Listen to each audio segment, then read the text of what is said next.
U.S. Department of State held the first of 8 public meetings on the national interest determination for the Keystone XL pipeline project in Topeka, Kansas.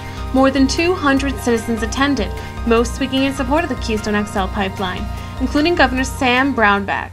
I strongly support this pipeline project. It will help us on energy security as the United States, help us dramatically. The oil sands area in Canada is one of the key pools for us to have a North America energy secure environment. The United States isn't going to be able to get there just on oil, but if you have the oil sands and then a combination of a number of other items, including biofuels and other energy sources, we can get there. But you got to have this. Number 2, this is far more environmentally secure to be able to go on a pipeline than on a truck. It makes sense to people. And if we're concerned about pipelines, the key thing we ought to be looking at are the old pipelines we have in the United States. Those are the places that you get in trouble, not on new ones that get laid. And we have pipelines across Kansas. We've had difficulties at times. My own family farm has pipeline going across it.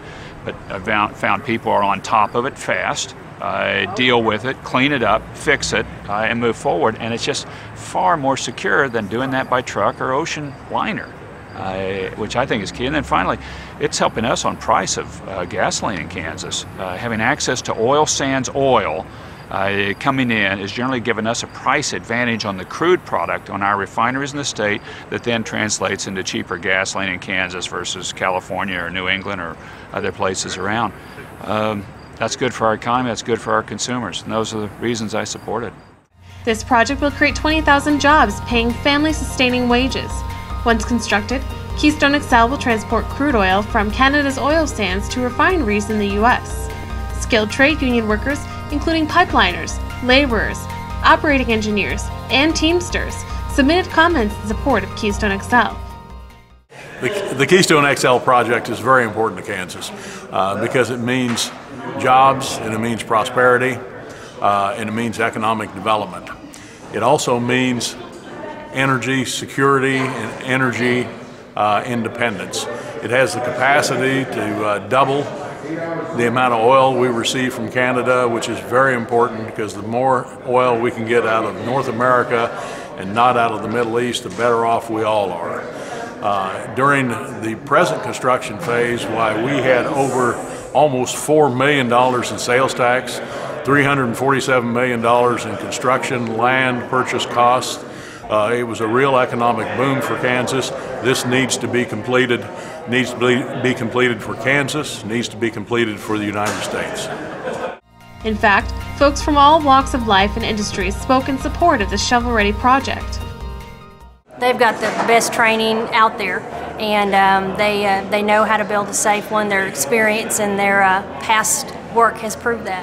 The main office is in Wichita, but we're basically a statewide local.